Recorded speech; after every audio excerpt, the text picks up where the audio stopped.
Well, good afternoon, everybody. It's a pleasure to meet many of you, some of you for the first time. I'm Dave Baugh, the new superintendent, and we're here to talk about reopening and the draft plan that we are taking forward to the school board next week. Because it's a draft plan, it's a starting point. Joining me tonight are some of the region's doctors who've had a chance to look at it to help answer medical questions around that.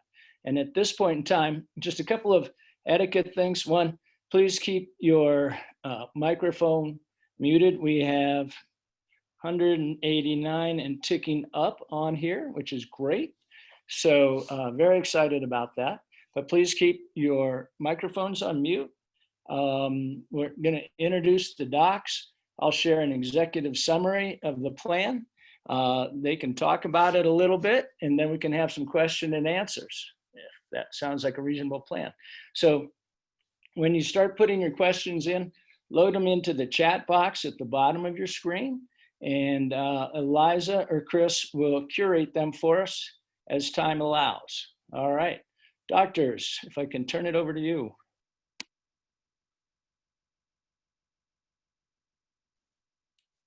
Jeannie? Hi. Oh, sorry. You can go ahead, Susie. No, I was going to ask you to introduce us all since you kind of organized us together.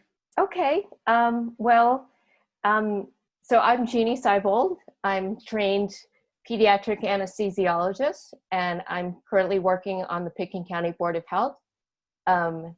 Susie, who's speaking, is an internal medicine doctor in town, and she is also on the Board of Education.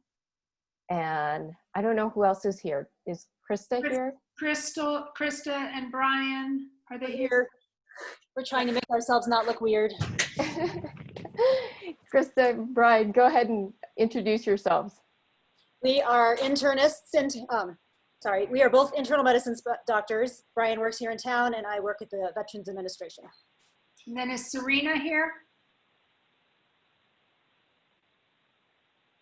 Sorry, I'm here. I was muted. Can you?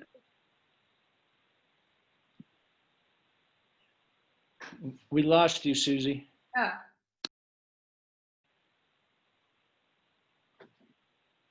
Is Serena there? She can introduce herself, or I can just explain that she is an infectious disease specialist and works at Harvard. I'm here. Can you hear me? Yes. I can hear you now. Wonderful. Great. Good. So thank you, everyone, for joining us. Thank you, doctors, for being here. I know how busy you are, given the current situation in the county and the country. At this point in time, I'll ask Eliza to put up just an executive summary of the plan so you can kind of see what we're thinking. Now, I want to state again that none of this is carved in stone.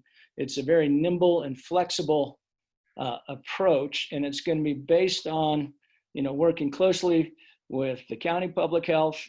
We did just get guidance from CDPHE today, this afternoon, about what to do if someone gets sick in a school. So this is literally, I want to point out that guidance that we're getting continues to come in real time, and we have to adapt our plans. So we're thinking about the elements of this reopening plan. And it's a hybrid reopening with elementary and pre-K age students returning to learning with some of the following mitigation strategies that are recognized by medical experts as part of a layered approach to containment and safety. Masks are absolutely required. In the same way Aspen will have a mask zone, so will our school district. Social distancing as possible. And again, we're taking the as possible from CDE's guidelines. Regular hand washing and sanitation, outdoor education when possible. That's one of the best things we can possibly do, according to some of the experts that this group actually talked to. Develop a culture of mutual accountability. And I think, Aspen and Pickens County especially has been working on this. They're doing way better than some of the neighboring counties on helping make sure everybody's wearing masks and maintaining social distancing for the most part. And then as a district, we're committed to regular and aggressive cleaning and sanitization. So that would be K to 4, K to 6. We'll talk about that a little bit later. Secondary education will begin remotely at least through the end of September. I think September 25th is what the plan says. And that would be different than it was in the spring. The feedback we got from kids, from families, even teachers and administrators, was that how it went in the spring was good, but it wasn't great. So, we really want to make sure that 2021 really counts for our kids. That's the moral imperative right there. We'll provide support for families that need internet or computers. We're going to continuous monitoring and collaboration with Pitkin County Department of Health, the city of Aspen, and the town of Snowmass. And the latest guidance that I was scanning just before starting this suggests that if there is an incidence of COVID, we are reporting it within 4 hours. So, they are aggressively tracking it. So that's kind of the executive summary for where we are now. And at this point in time, I see some questions are coming in. So Eliza, can we go back to the big screen and let's start. Would the doctors like to say a little bit?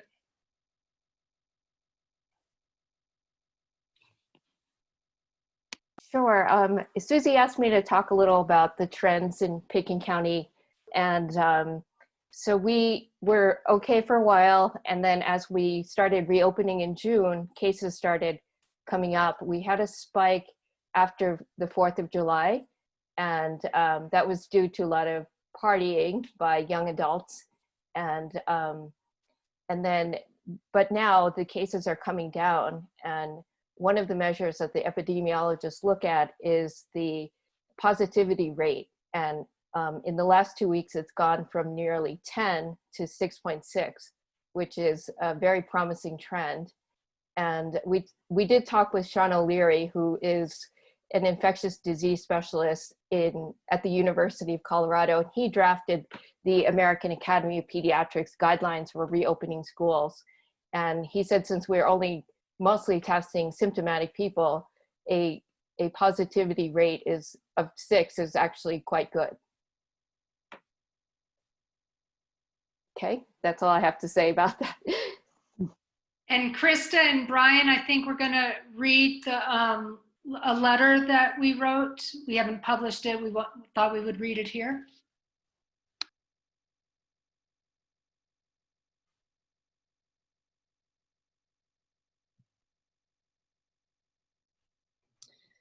Can you hear me? This summer, we have learned a lot about COVID-19. We have also learned a lot about compassion and resilience in our community. Our kids have been to local summer camps. There was an on-site Java programming course for teens at the local high school.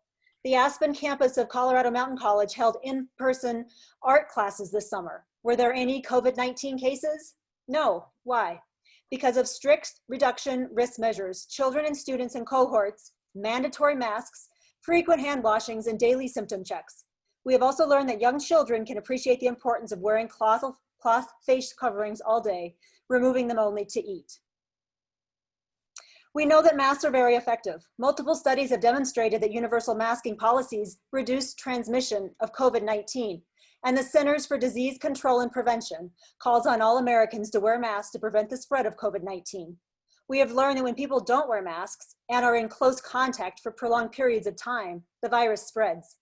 The July COVID-19 spike in Pitkin County may have resulted from private parties of large groups without facial coverings and correlates with an influx of out-of-state visitors who also socialize without wearing masks. There are many other states where people are resisting mask wearing and distancing measures with predictable consequences. At this time, we don't know if Aspen Public Schools will reopen to full in-person classes, distance learning, or a hybrid model. We do know that Aspen Country Day School is reopening and that the Roaring Fork School will be limited to distance learning to begin.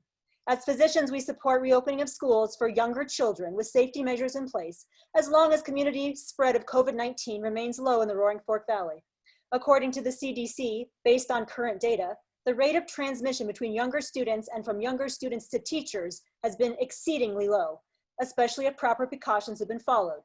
Even so, preventing transmissions within schools, and to the heroic teachers and staff who have devoted their professional lives to educating our children, must be a major priority. With strict risk reduction measures, we are confident we can protect our teachers and staff and partially reopen schools. The CDC and the American Academy of Pediatrics are advocating in-person schooling for younger children. Schools are essential for many students' social, emotional, and intellectual development. We must weigh this public health concern against the risk for COVID-19 spread. School closure has already set our younger children months behind in academic instruction, as well as activities in connection with their peers. Children have been spending untold hours in front of screens, and remote school only exacerbates this. Furthermore, working parents struggle when their younger children are not in school. Socioeconomic disparities in our community impact access to remote instruction programs, as well as opportunities for homeschooling and tutoring. The pandemic could disrupt our lives for a year or longer, and the public schools need to educate all students in this new era. Of course, we cannot guarantee that teachers and students won't get COVID-19 as long as it is present in the population at large. However, we can ensure complete participation in strict prevention measures to make school among the safest places to be. We know that returning to school is not the right choice for everyone.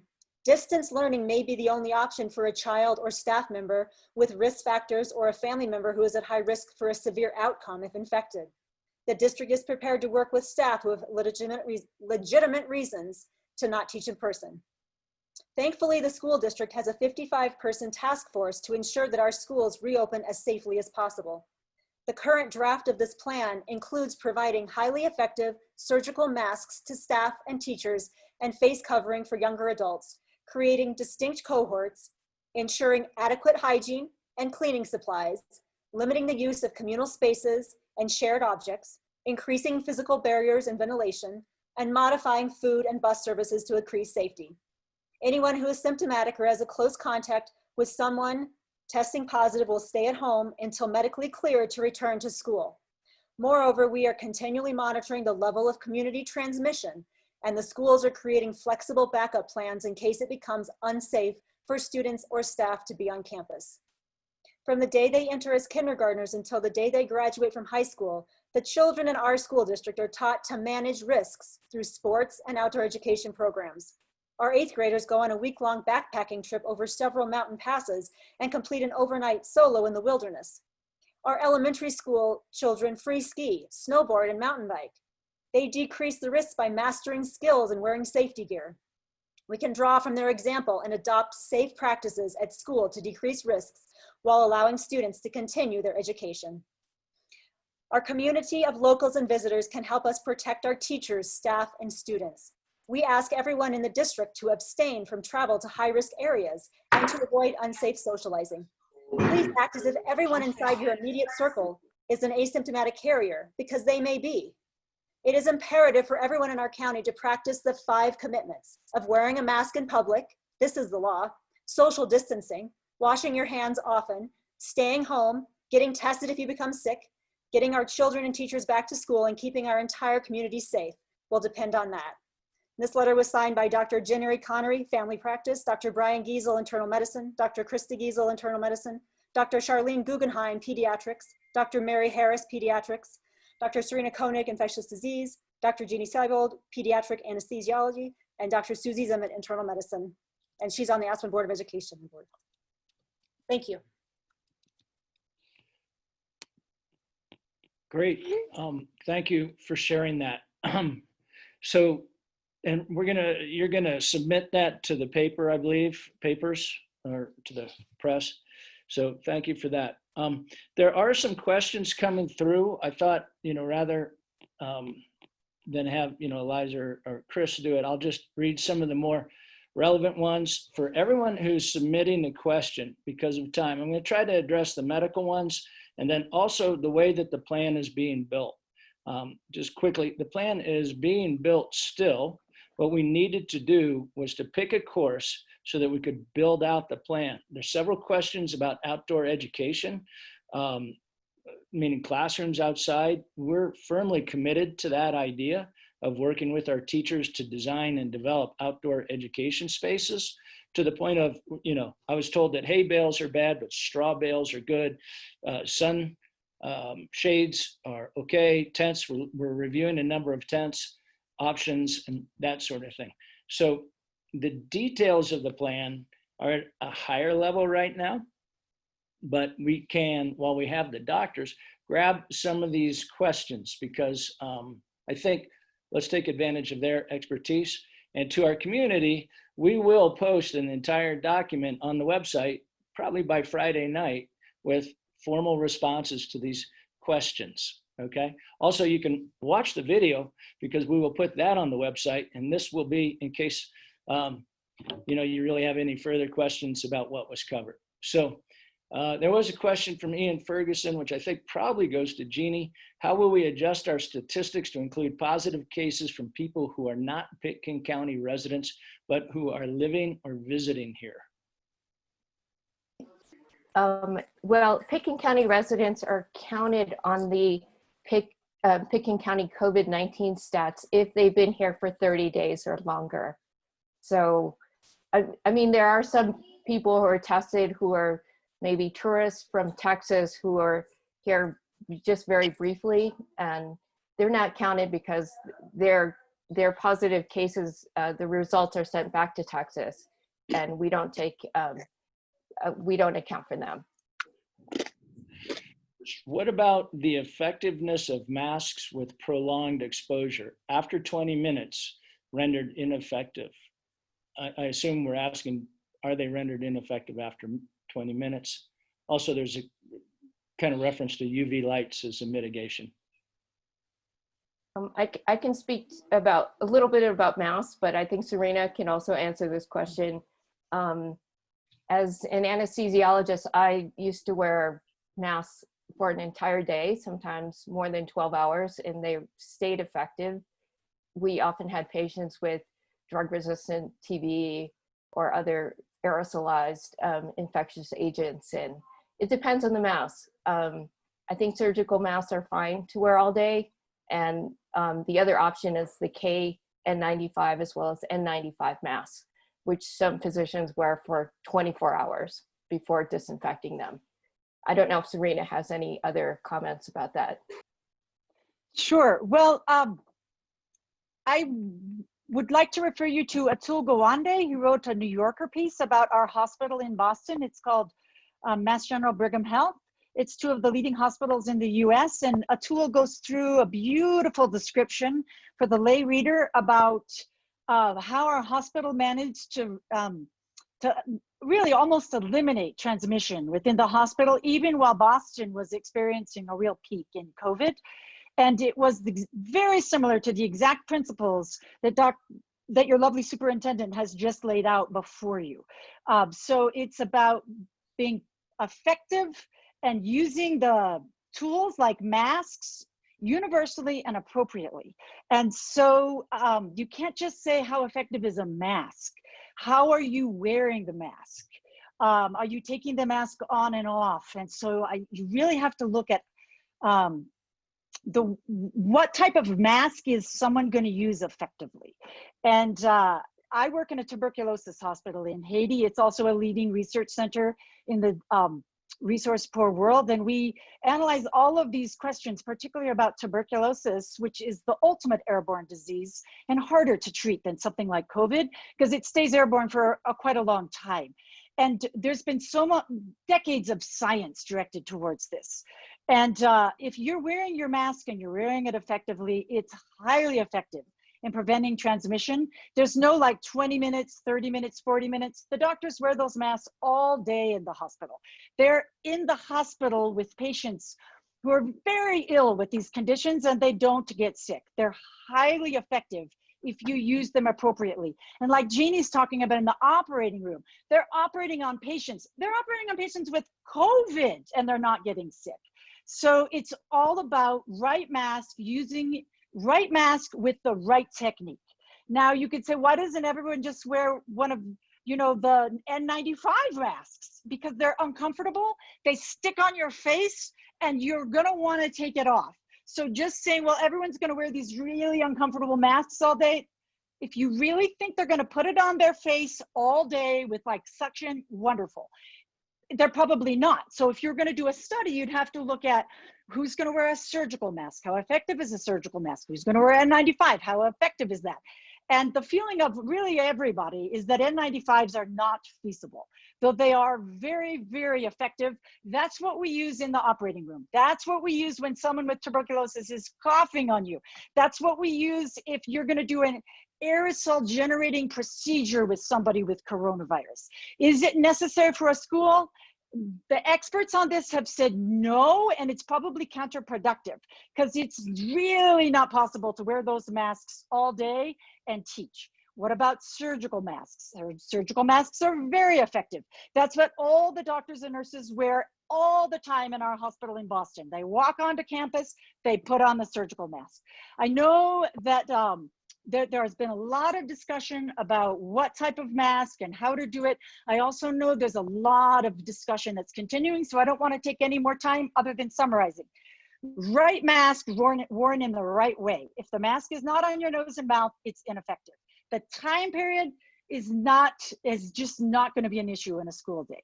And your question about ultraviolet light is an extremely good question.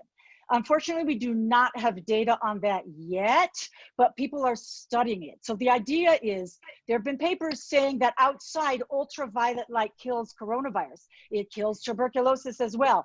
And you'll see in some diseases like tuberculosis, we figured it out where we do have, again, science-based, evidence-based, and we have studies on this, where you look at using different types of lights at different angles. You have to be very careful about eyes and skin.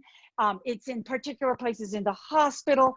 That data is not there for schools, but it's being studied. And the idea is that you would have some type of a very special light that would be directed in a very safe way. And you'd have to do research to make sure it wasn't going to harm eyes and skin of children. And those studies are ongoing. So I say, great question. Nothing available today, potentially in the future. All right.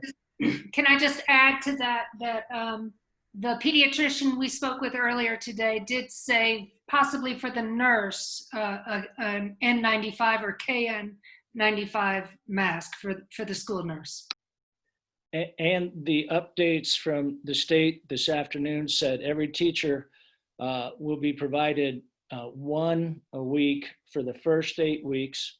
The district has purchased 12,000 surgical masks for staff so that they can have a fresh one every day for the first 2 months, and we can monitor the usage of the mask and we can order appropriately moving forward. And we've ordered 3,500 of the 2-ply, I call them tube masks, which are not nearly as good as the surgical masks under the research I've been reading. It. Look, I'm not a doctor, but I've been reading it. It's really pretty good compared to some of the stuff that has turned up. For instance, we will probably be banning the bandana masks. They're too hard to keep on. They fall off very easily. They look great, but probably going to ban those as part of our mask, our commitment to a mask zone here at the district. So another question about cleaning products. There've been a lot of changes in facilities from last year. New facilities director, new cleaning products, new regimens. We're going to provide all that information by August 17th. Let's see. So we're also going to be doing educationally much more synchronous learning. So they'll be touching base with their teachers every single day. The exact protocols and measures are still being worked on at the building level. So that's from the remote learning. And look, we understand remote learning's not ideal, but the safety and transference rates are higher in older children. And that's why we're waiting for the overarching numbers of the county to continue to come down, which we are on a really good trend, I believe. And with folks going home, hopefully, at the end of August, we would expect to see, transference rates continue to decline.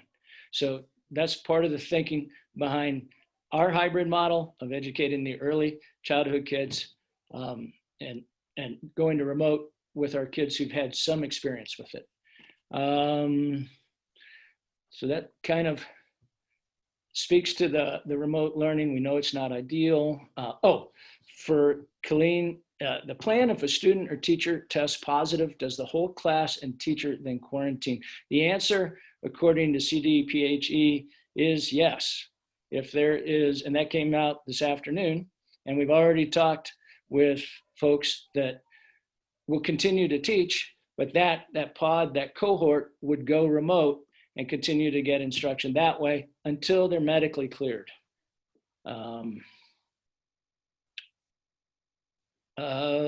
To the doctors, is it realistic to expect kids to wear masks all day long? How will this be enforced? I can speak to that. I noticed that my kids have been in summer camps and they have been wearing masks all day.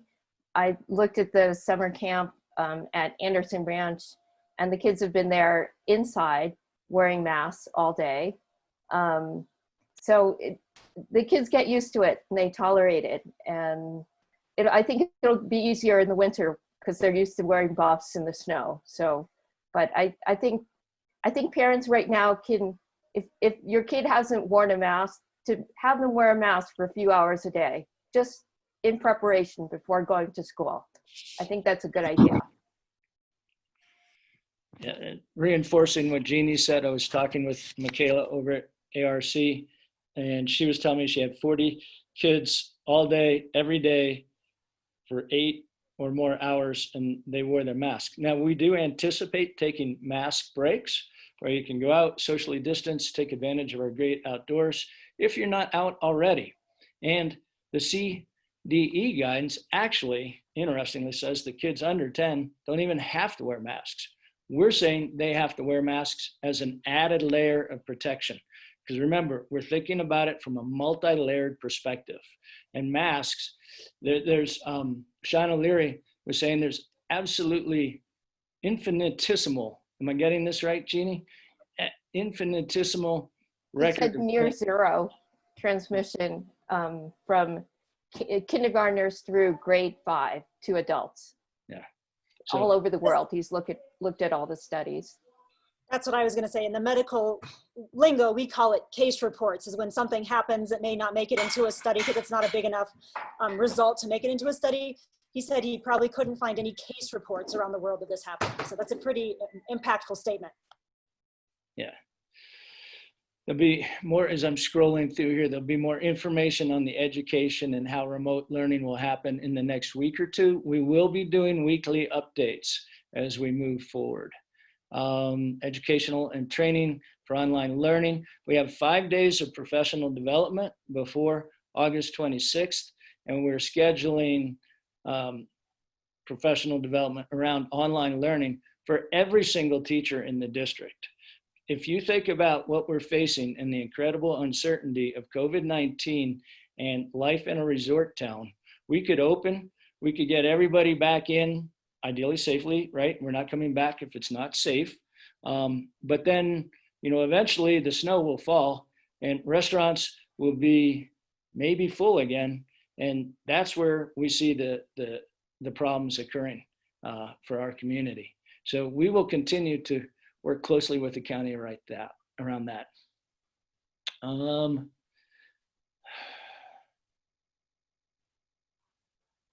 I was just addressing if there is a spike.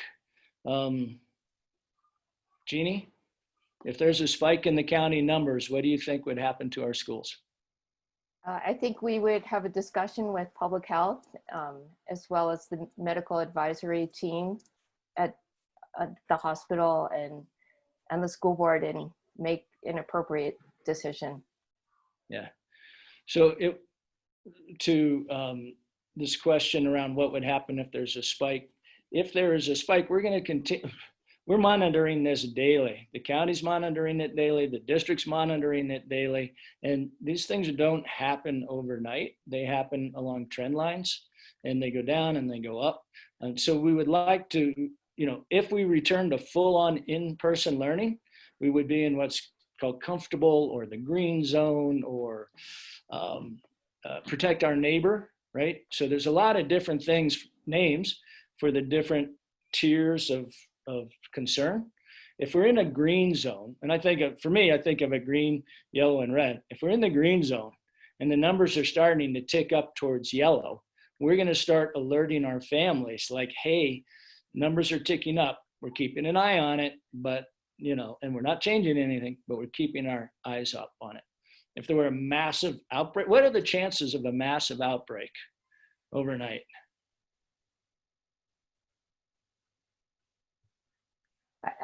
We haven't seen a massive outbreak in our community. It can always happen if people are not careful. So I think it's very important for people to be careful and to follow the 5 commitments, which we've been hounding everyone with forever. Yeah. Just to Amy Coyle, social distancing when possible, need more detail. We're trying to get more guidance on that one too. And I don't have it. I don't know if the doctors can speak to it. Social distancing when possible.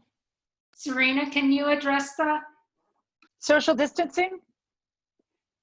Yes, you'd like to. So COVID is spread through droplets, and as we've been discussing, potentially through aerosols. So you've got these little virus particles in the air. Now, there is no magical 3 feet, 6 feet, 9 feet. You'd like to socially distance as much as possible. 3 feet is an absolute minimum. 6 feet or more is ideal. There's been a lot written on this where they look at, and different guidelines committees have come out with different recommendations, but 6 feet is ideal if you can do it. If you're wearing a mask, then some propose 3 feet, but basically, there's nothing, as I said, magical about it. Someone might have a high viral burden and sneeze and it may go 15 feet. But the principle is the more distance between people, the less likely that somebody who is emitting particles will be inhaled by you or on your hand and you touch your eye. So that's the point is there's not a magical number. It's not like we've randomized trial data where you randomize people to different distances. These data are based on observational studies, and again, we don't have the highest level data, so we do what we can that's most feasible and logical.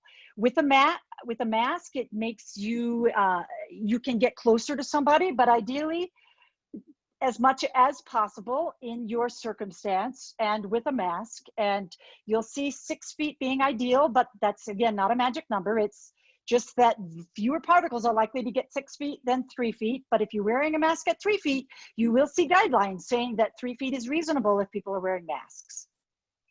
Great, thank you. To the doctors panel, a question that keeps coming up: should we try to open K through 4, pre-K through 4, or pre-K through 6? Is there any kind of guides around 5th and 6th grade versus 4th grade? Most of what I've seen is K through 5, actually. There was a Harvard group that said priority should be given to opening K through 5 before going on to 6 through 12. And we know that from the case studies that it's hard for the K through 5 to transmit to adults. So it may be safer. I'm not sure 6th grade will be that much of a difference from 5th graders, but that hasn't been studied.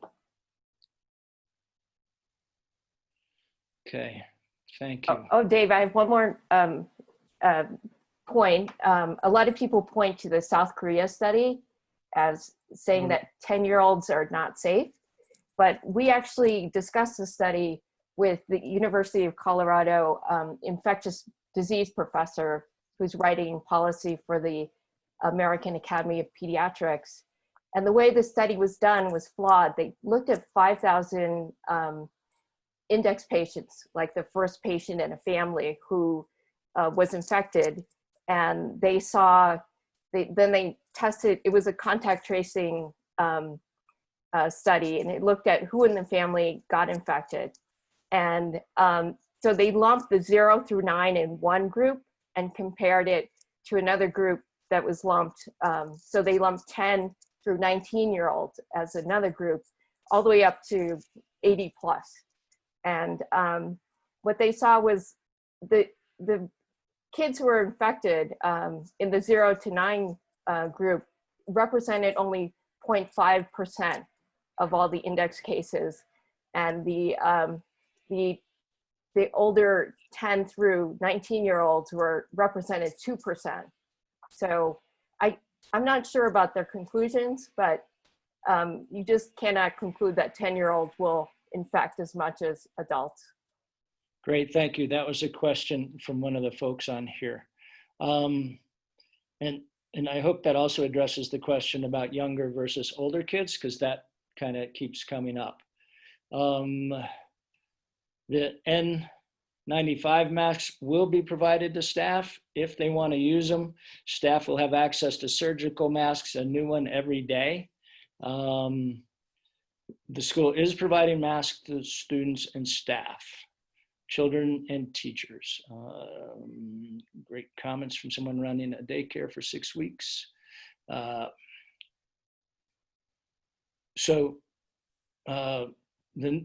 rumors of the new students, there is about 150 to 153 new students who have registered with intent to enroll. Aspen Country Day is full, and they are fully open, and they have a waiting list, so I'm guessing those kids are coming our way, as is our community charter school. They're open and they're full, and the waiting list. So I'm guessing some of those families are registering to go to school here. Are there any negative effects of breathing CO2 for 7.5 hours, or did we answer that question pretty well? Is that in relation to masks? I'm guessing that's in relation to masks. It's been shown that you don't increase your CO2 by wearing a mask for 12 hours. I mean, anesthesiologists wear masks for long cases, 14-hour cases. And if you test our Untitled CO2, which shows the measure of CO2 in our blood, there's no change. And CO2 is very highly, it goes through a mask. There's no reason for, your CO2 does not increase, and you don't get hypoxic by wearing a mask. And if you breathe in CO2 for a long time or have higher CO2, you have CO2 narcosis and start getting unconscious, becoming unconscious. Okay, this has come up several times. Please talk about the case numbers in Eagle and Garfield counties, given that they are in the red zone and we are all one community. The majority of our workforce lives in these counties. Any thoughts around that?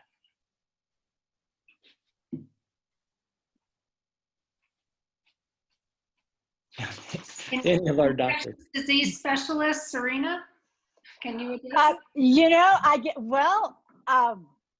There's nothing perfect here. That's all I'd like to say. I will start by saying I have been incredibly impressed with Dave and his approach to this. He's been innovative. He's trying to do the most effective thing.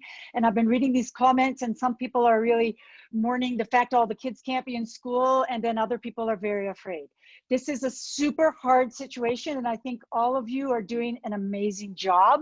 I'm sure you're very frustrated with us that we can't give you better answers all the time, but for all of the other diseases we treat, we've had years and years and decades to do very high level studies, and we don't have those data here. So in terms of the Eagle and Garfield counties and having more cases, that's going to come back to it being the teachers and the staff who would be coming into the school. And I think it is the teachers and staff who are going to be the highest risk. And as you're laying out all of these plans, I think the key is going to be what we call in medicine, universal precautions. Universal precautions. We always have to think someone might be infected. One of the other teachers might be infected. And how will we act with that knowledge? Wearing a mask, social distancing. I think you're very right to say, isn't it quite possible that one of the teachers might come in with asymptomatic infection? Yes, I think it's possible. Or that in the winter, a skier could infect a visiting skier could infect another teacher. I think, again, I think the most likely way we'll have an outbreak in the school is if teachers or staff bring it to the school. But we have to have universal precautions. We can't be reassured if the numbers are down in our community. We should act as if everybody has asymptomatic infection, especially the other teachers and staff and parents. Right. I just want to second that too. I want to say that I think as doctors, we are actually most concerned about teachers giving it to teachers. I think socialization habits, even at the school between teachers, that's what I get concerned about the most. I think that, the chance of getting it from the kids is less likely than the teachers getting it from teachers. And I think that, there has been these questions too about testing asymptomatic people. And I think that I just want to touch on that for a moment as well, that I don't think we can test everybody and take false security that just a negative test is okay, because this is a disease that we treat based on symptoms.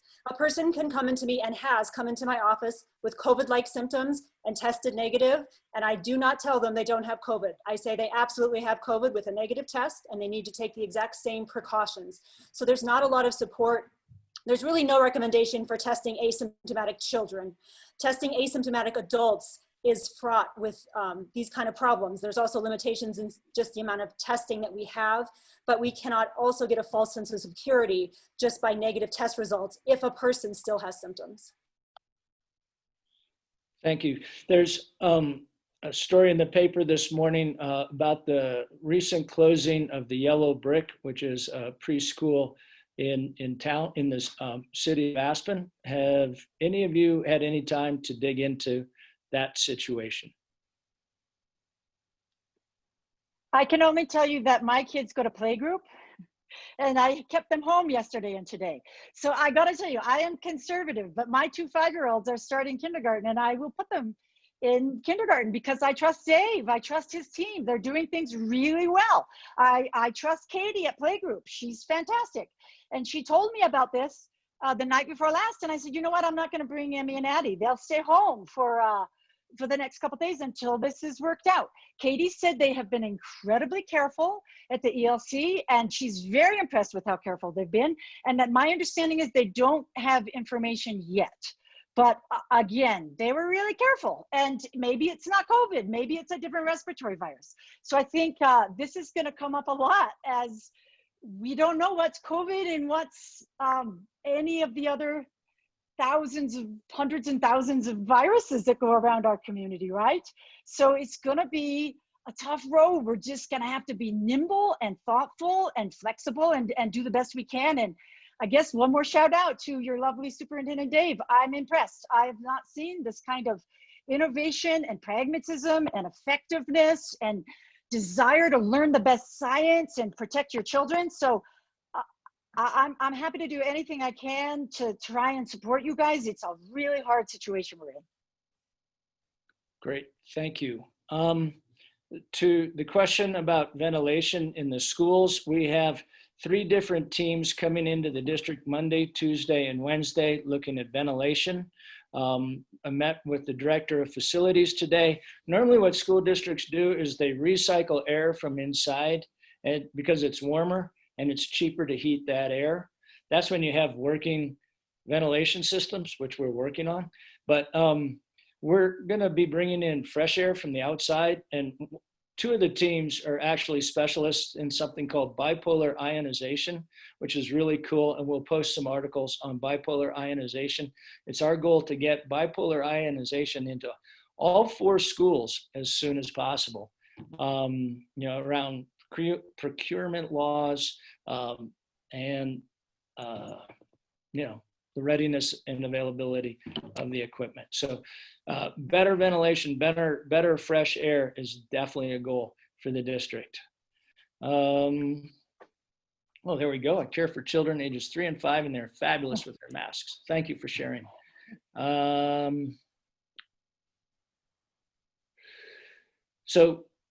will ASD monitor whether a child is sent to school sick? Will attempts be taken every morning upon entry? We are going to ask our parents to do that, and that's part of the social contract that we're talking about. Because if your child comes to school sick and your child is sick, and your pod or cohort is shut down, I think folks will know and be very unhappy about that. So we're going to really try to partner up big time with our parents.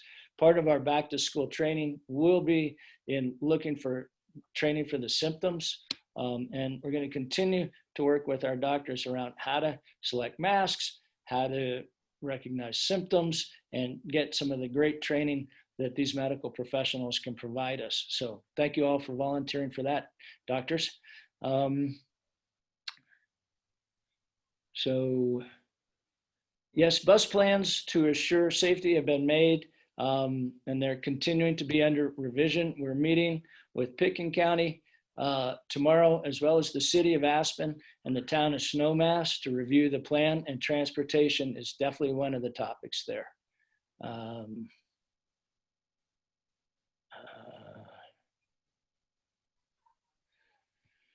So how will the outbreak at the ELC affect incoming kindergartners and county numbers? Any updates on the cases? Also explain 6-foot distancing if possible. Not comfortable with that, and how is that decided? Sounds iffy and not scientific. Great question. I think Serena already spoke to the 6-foot, and we are not sure if there was an outbreak at ELC. I think testing is pending, and it could be another respiratory virus. And there are many other viruses that are way more infectious than COVID-19. Yeah. School bell schedule will be shared later. There may be the possibility of early release, and that would be tied to the transportation issues. One of the recurring challenges and concerns we've heard, I'd like to ask the doctors to speak to this, is that 100 to 120 students are using the same bathroom in the cores in the elementary. Thoughts around shared toileting, I guess.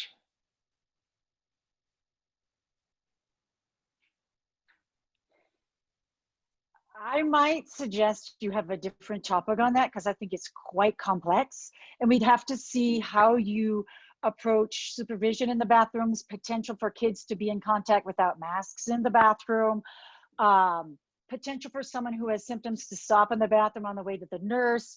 What is the likelihood that a water faucet would be touched by somebody and then another person, like the doorknobs of the bathroom?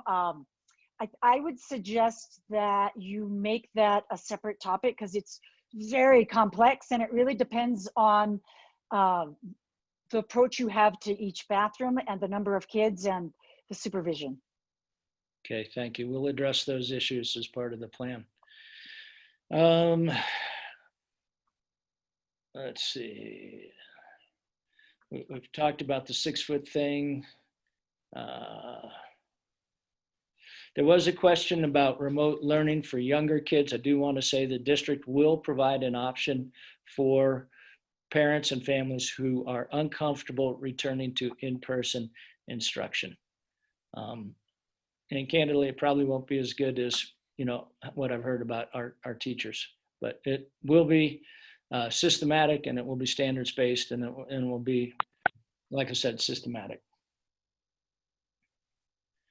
Dave, can either you or Theron address buses and class size? And can we knock off 2 topics? Sure, Theron, would you like to talk a little bit? This is more talking than I've done in a long time. Thank you, Dave. Well, and thank you everybody that's doing that. I was just writing a response in the chat just to let you guys know we are collecting all of these questions, and we'll have an opportunity to give you a list and answer to them. Just they're coming in so quickly right now, it's almost impossible for us to keep up with all the things that are being answered. And I know that with transportation, that was a big one. What we're doing right now is reviewing what the Pickens County RAFTA stuff, transportation is doing. We're looking at having a mitigated transportation. I know this is not a popular environmental idea, but having a lot more parents transport their students to school, having multiple drop-off zones for students, having staggered start times for students. There's a lot of different options that we're looking at to mitigate what the numbers would look like with transportation and following. all the best guidelines we can with bus travel. In addition to that, just to let you know, we're also very much planning on having an outdoor classroom possibility for most of the students that are there. The brainchild of Mr. Bassett to have at least 28 outside classrooms for students at the elementary school. So know that that's also something that we're looking at creating. We're currently doing, I think, a really good job of just taking in the guidance, and just please everybody understand that the guidance came to us last Wednesday in its first iteration, and we're getting another iteration of that information today. And we're working on looking at all these possibilities are on the table. We're looking at doing everything in the different hybrid models, and we're obviously going to adopt any best practices that we see. We have a pretty good team examining this information, and I really appreciate the fact that we're not only looking at getting information from the Pickton County Health Department, but we also have our own panel of medical professionals willing to review that data and help interpret it for us. And so just know that we're doing everything we can to make sure that the kids come to school in a safe manner. Are there any, let me see if there's any other questions. I will tell you this, I did meet with the pre-K group this morning and talked about all of their concerns that they would have about opening from diapering to all the other procedures that they have to do with that age group of students. So we're looking at best practice around that and getting guidance as well. But there wouldn't be anything here that wouldn't be reviewed and thought about before implementation. So just trust that we will do our best to make sure that we are following the best standards of practice as we start school.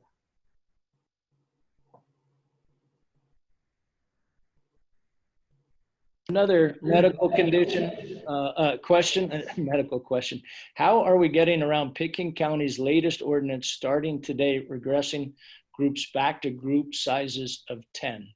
Good question, and that came earlier this morning. Address that question. Yeah. So that only applies to informal groups. It does not apply to any group that applies for a permit or to the school. So it applies to parties at your own house. The district will supply children with masks if they come without masks. We are continuing to address the needs of all our students. I want to assure everyone of that. I saw Adric was on this call, and he's just a fantastic addition to leading our special ed department. How will we accommodate the influx of new students? We are posting for additional teaching staff as we speak.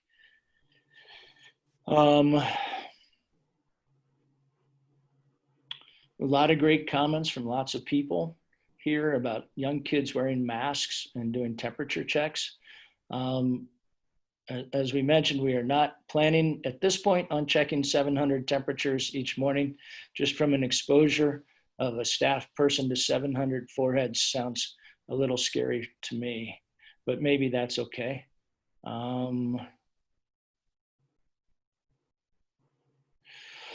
We have not clarified whether it's through 4th grade or through 6th grade. Currently, the recommendation is at least through 5th grade. And as we're thinking about it, there's not much difference between a 5th and a 6th grader.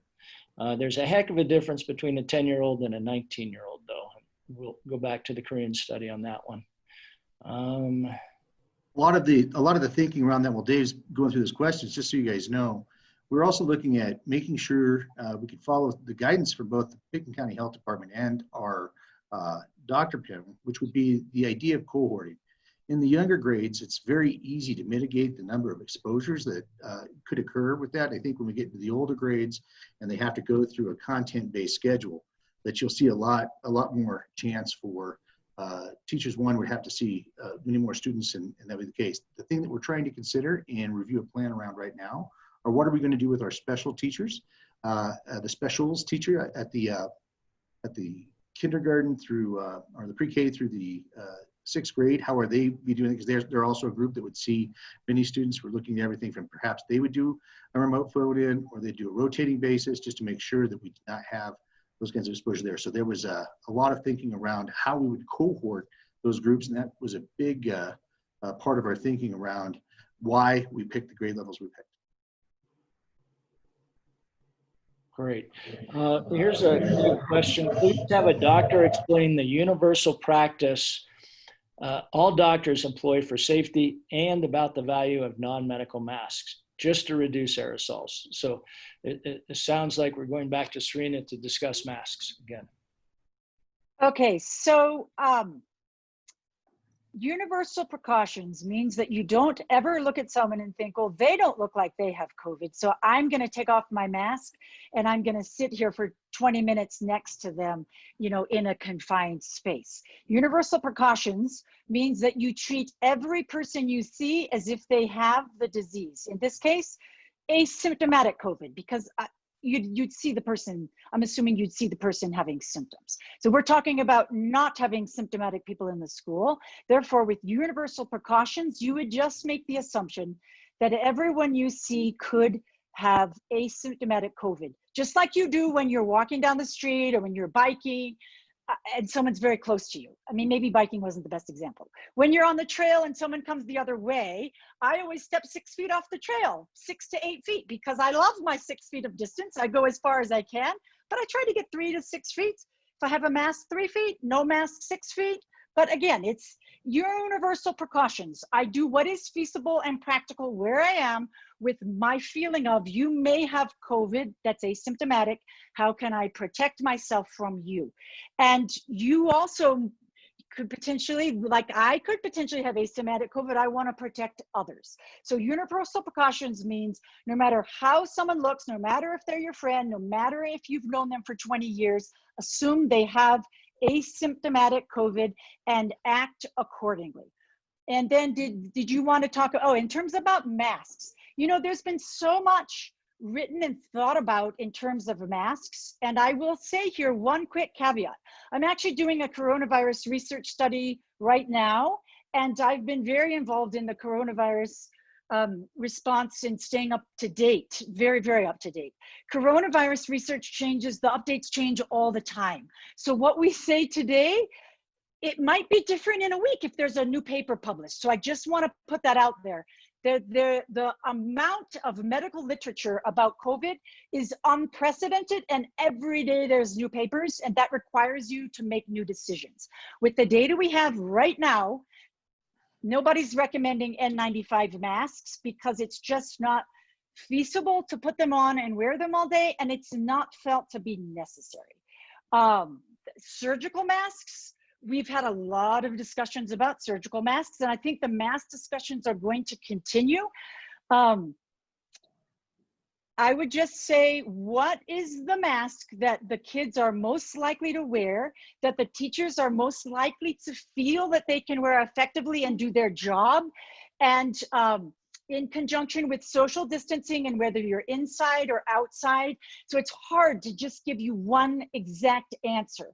If the nurse is seeing a child who is symptomatic, yes, an N95 is what they should have. If a teacher is at the front of the school, what Sean O'Leary of Denver recommended this morning was surgical mask and face mask, face shield. And that's very conservative. That's on the very conservative end of things. So bandanas probably not a great idea if the teachers are all wearing like a 2-ply bandana. So it's really, really hard to give one set answer on masks. Dave, tell me if you want any more detail on this. You know, I think that's really good. You know, I know there's a lot of requests for teacher comment and input and feedback. And we are kind of running up on our time. So I'd like to, you know, schedule another town hall. We can do that next week. And if the doctors can join, great. If not, we'll try to take it from, you know, the administration perspective. I mean, there's a lot of question about hardcore details.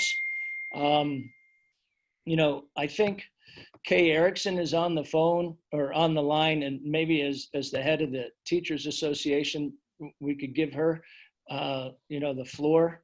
And then we need to end this one, and we'll try to schedule another town hall next week to try to tackle some of the nuts and bolts issues that are coming up. You know, there's a lot of good questions, a lot of good thoughts there. And, you know, And in answer to many of the questions, yes, we have been thinking about a number of different scenarios. So why don't we give it to Kay? Are you there? I am here, David. Thank you very much. Thank you to everyone who's participating. I hope to see this many people at Monday night school board meeting. If you haven't been to school board meetings, they're actually really fascinating, kind of a new hobby of mine. So I highly recommend going to those. As for speaking as to the staff, majority of the staff has not even seen this plan yet. They've only seen what's been in the newspaper or what was accidentally leaked out, so by the school district. So I really can't comment. I just know that our staff has a lot of concerns around safety. And it's not about whether going back in person or staying home, it's safety. It's mental health safety, it's physical safety, and looking at a lot of the logistics. And what is going on a lot with the plan right now is because there's so many holes and there's so many questions, the fear of going back is extremely high. And so we need a lot of questions filled out. And I did put in the comments that I personally, and this is me speaking and not the Aspen Education Association, I want to make sure that is separate. Personally, I feel like there are a lot of holes and a lot of questions around this plan. So I'm hoping our school board takes that into consideration. And I don't understand why we need to vote and solidify a plan right away when we don't know all of the holes and all the things. Because right now we're even on the fence. Is it K4? Is it K6? Is it, what is it? And I guess we'll see. Great, thank you, Kay. Yeah, you know, so what I want to try to say, and I'm scrolling through the many comments, and I appreciate the thoughtful consideration and asking of them. And you know, we are striving to answer these questions, and we are basing our plans and our decision, and as we're thinking on it, on the guidance we get from the Colorado Department of Education, from our local panel of doctors, from CDPHE, you know, Pickens County Public Health. You know, we're constantly iterating, and that's the nature of COVID. I mean, you know, have we thought about, you know, coming back and possibly being closed from, you know, that Thanksgiving break through, you know, January 1st? Yes, we've thought about that. It's too early to plan for that. What we need is a plan and a framework to move forward. And if we move forward with this plan and framework, that allows us to make decisions. The first plan we wrote was based on full reopening, but our numbers and the age of the students suggest that's not the best plan. So that's why we went with the hybrid plan, which we're going to continue to work on, continue to improve.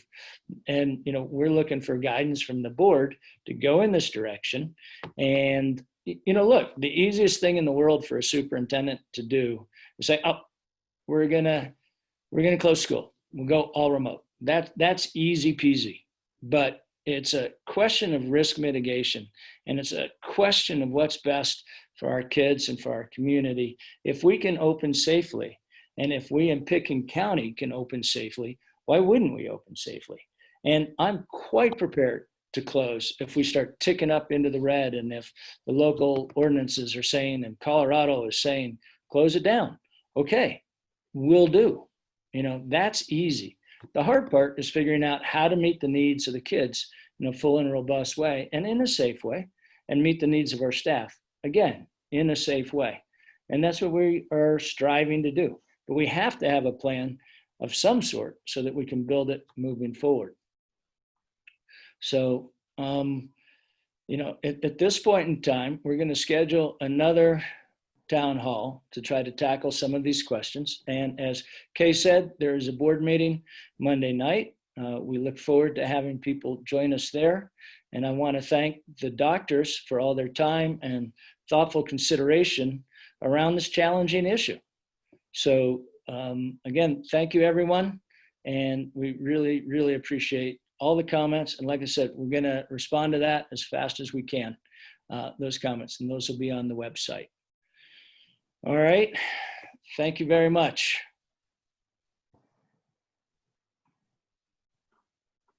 And I guess that's it. So thank you very much, everybody, and have a good night. Still talk? Oh, there's a few of us left. I think people are clicking out. Numbers are dropping quickly. Can I say something? Sure. Can I say something, please? Because you did not hear from a lot of teachers, and there's many, many teachers who are on right now. We need time. I'm all about going back safely and being, nothing more than teachers want to be with their children. But we need time to implement these things.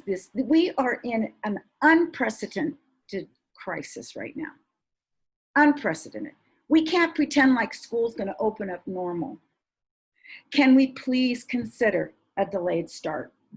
Give us some time to prepare for a rapid closure, time to prepare for all the risk management that needs to be put in place, time to prepare for the new technology that's coming in, time to prepare for outdoor learning, time to meet with each other and meet with these families that are so stressed out. Our families are so at a high level of anxiety. We can help with that by having time to be able to meet with our families, our incoming families. We know what to do. You've got a team that is ready and positive to move forward, but we need time. A possible delayed start, if that could be considered, would be awesome. Thank you so much. And that will be up to you, but we didn't have that this spring. We didn't have time. We were thrown into the ocean and told to swim. And some of us did it, and we were able to do it, but that's not how we want to start out this school year. We are in a crisis, a nationwide crisis with people from Texas and Florida and Arizona and California here right now, not wearing masks. And there's so many of us that are in the red zone. We are living in the red zone. Eagle County is in the red zone. You've got a third of your school district in the red zone. Thank you so much for today. I'm very, very grateful. But you need to hear from your teachers. We're inundated. We've been reading everything, all the medical history, and thank you so much to the doctors who were today. But you need to hear from your teachers. We are in the trenches. We are on the front line. Thank you, David. And I wanted to just put a face to the letter, because our main concern, give us time to get ready. Give us Your time. letter was great.